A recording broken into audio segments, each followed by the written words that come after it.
Olá, seja bem-vindo a mais um videoblog. Videoblog você já está acostumado, né? São os textos do meu blog comentados em vídeo para você e em podcast também para você poder ouvir onde você quiser. E o tema que eu vou tratar hoje é o desempenho nos estudos. Você tem um bom desempenho nos estudos? Vamos ver tudo o que você precisa para se dar bem, ok? Muitos estudantes passam horas e horas debruçados sobre os livros, mas ainda assim seu desempenho nos estudos é baixo e os resultados ficam sempre aquém do esperado. E você sabe por que isso acontece? Esses indivíduos se perguntam o porquê do ciclo vicioso, o porquê do branco na hora da prova. A maioria fica angustiada, mas não percebe que algumas mudanças simples na maneira de estudar podem potencializar a concentração e, consequentemente, a retenção do conteúdo na memória. Você sente que já passou por algum tipo de dificuldade nos estudos? Se você se identificou com o que acabei de descrever, então está no lugar certo. Ao longo deste post, eu darei dicas para maximizar seu rendimento nos estudos e listarei estratégias fáceis de implementar em seu cotidiano. Vamos lá? Primeira dica: crie uma estratégia de estudo. Ao estudar, você já sentiu como se estivesse em um barco remando sem sair do lugar? Sabia que um dos prováveis motivos para a sensação é que você não está estudando da forma correta? As pessoas acreditam que já crescemos sabendo estudar, mas na verdade a gente não aprendeu a estudar corretamente. Desde cedo aprendemos na escola o que devemos estudar, mas se esqueceram de nos ensinar como se estuda. E aí que começa o desespero de muitos estudantes frente às demandas acadêmicas.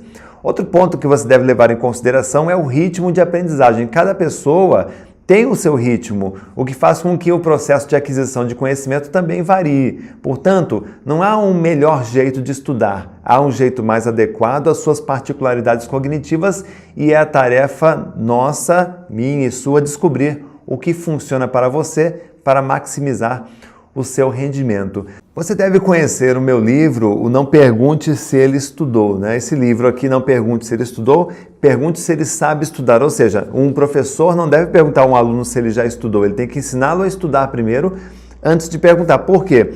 O que falta para a maioria dos estudantes é o método, é a forma, é o know-how, é o não saber como estudar. Então vamos ver duas dicas aqui para você entender a importância da assiduidade nos seus estudos. Vamos ver.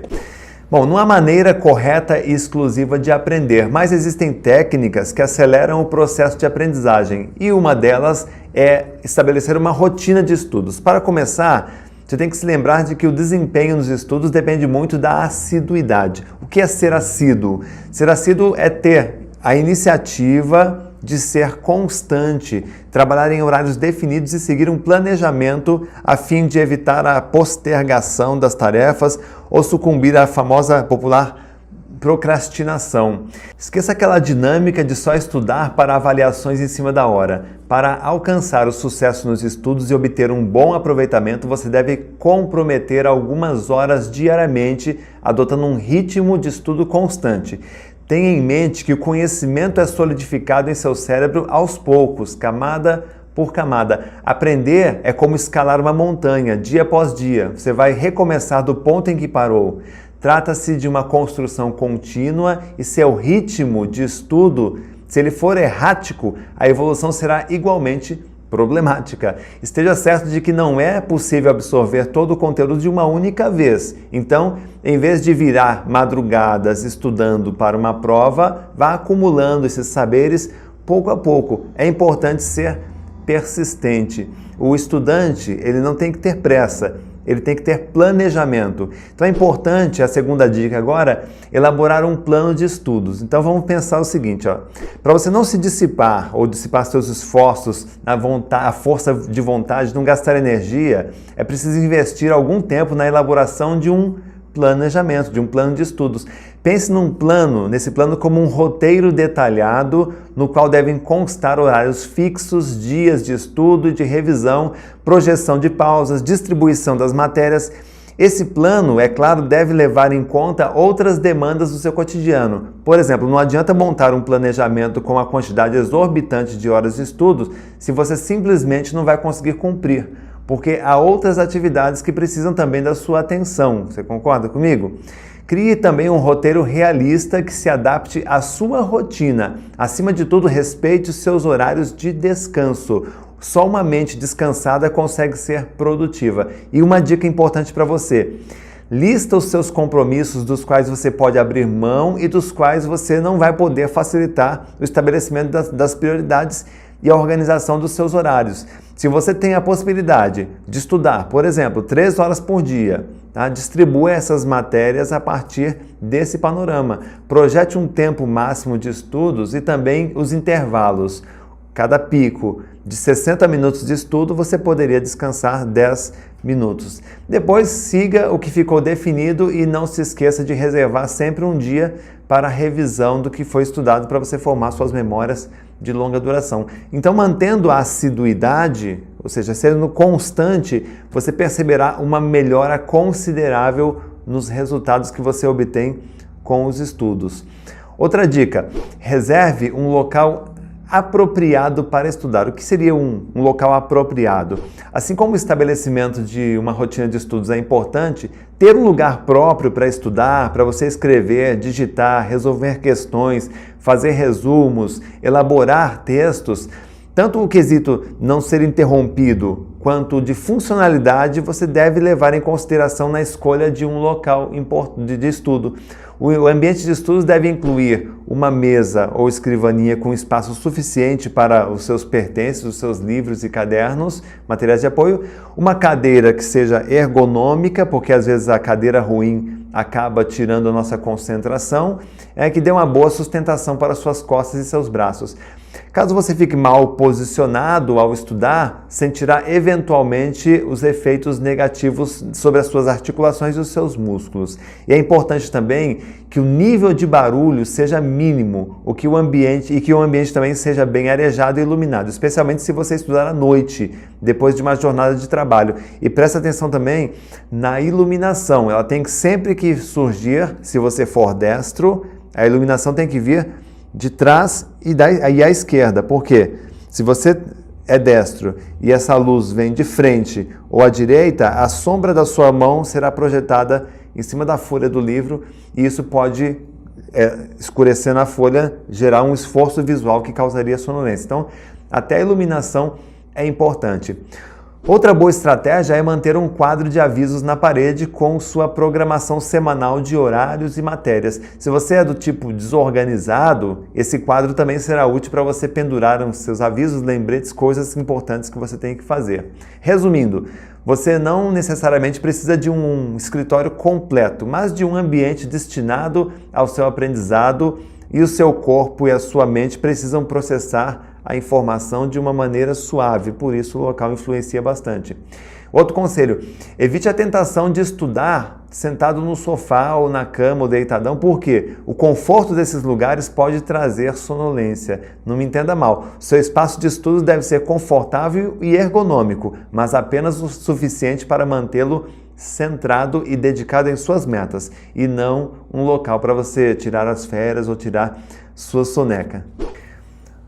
Outra dica: organize o ambiente. Além de ter um espaço projetado para os estudos, é importante mantê-lo organizado e limpo, tá? Sabe por quê?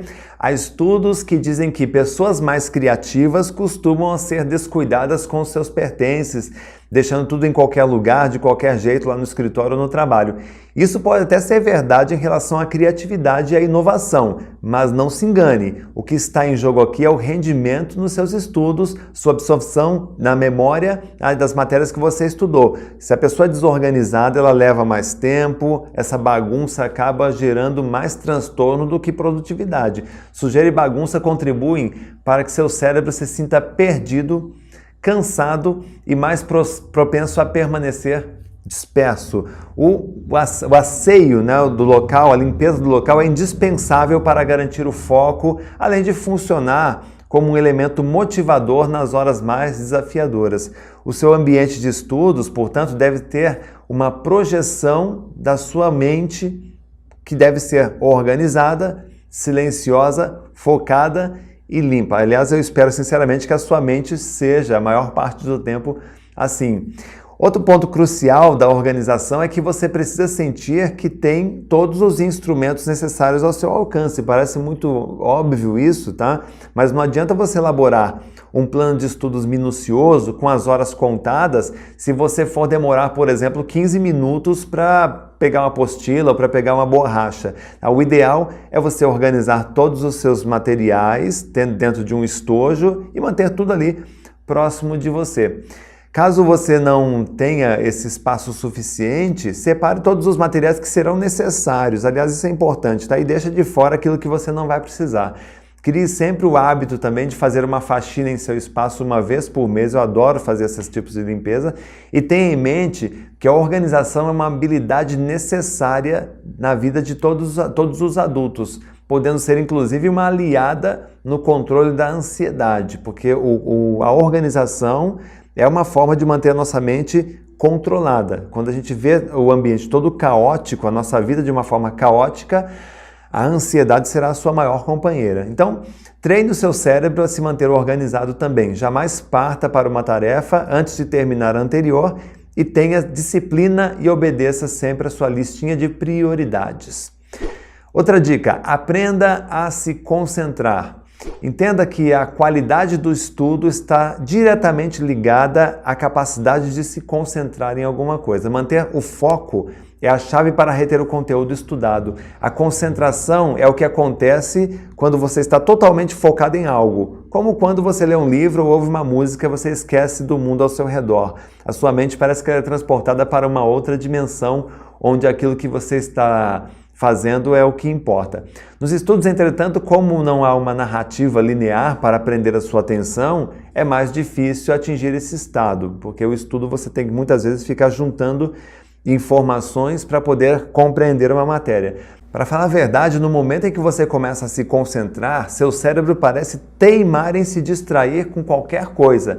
Sabe aqueles momentos em que você se permite checar o Facebook ou ver a TV e quando você percebe já perdeu meia hora? Pois é, essa perda de tempo é o resultado da falta de foco que leva à procrastinação. Mas como é que você consegue se concentrar então nos estudos? Em meu livro O Cérebro com Foco e Disciplina, que é este livro aqui, eu explico que a concentração é um estado mental que pode ser aprendido, ou seja, uma habilidade que pode ser desenvolvida e você conseguir ampliar por muito mais tempo. Assim como qualquer outra tarefa, você só precisa educar sua mente para se manter focada no momento presente e se dedicar exclusivamente a completar uma tarefa de cada vez. Desligar das coisas, ficar longe de aparelhos que possam roubar sua atenção é importante e isso aos poucos vai conectando seu cérebro com o desafio real que está na tua frente, que é o estudo. Você está estudando, por exemplo, matemática financeira? Então, respire fundo, faça um acordo consigo mesmo e se dedique inteiramente ao que precisa ser aprendido. No começo, seu corpo e a sua mente vão oferecer inúmeros obstáculos, desculpas e oportunidades de distração. É a preguiça mental tentando dar as cartas. Resista, persista em seu objetivo, siga o seu planejamento e só pause nos intervalos que você definiu lá no seu plano de estudos. Intercale matérias de mais e menos afinidade. Você sabe aqueles assuntos que você treme só de imaginar? Pois bem, por bem ou por mal, eles terão que ser estudados, tanto quanto aqueles que você adora, para os quais você já possui alguma habilidade natural. Seu pesadelo é, por exemplo, administração, é direito penal, é contabilidade. Então, intercale esse tipo de disciplina desafiadora, com matérias mais prazerosas. Pense nisso quando você estiver elaborando um plano de estudos e tente achar um equilíbrio. Depois de uma matéria difícil, estude uma matéria mais fácil. Se você deixar para estudar todos os assuntos pelos quais você não nutre o menor interesse num dia só, acabará criando uma profunda aversão a eles e mesmo sem perceber, sua mente encontrará maneiras de te sabotar, de boicotar suas tentativas de concentração.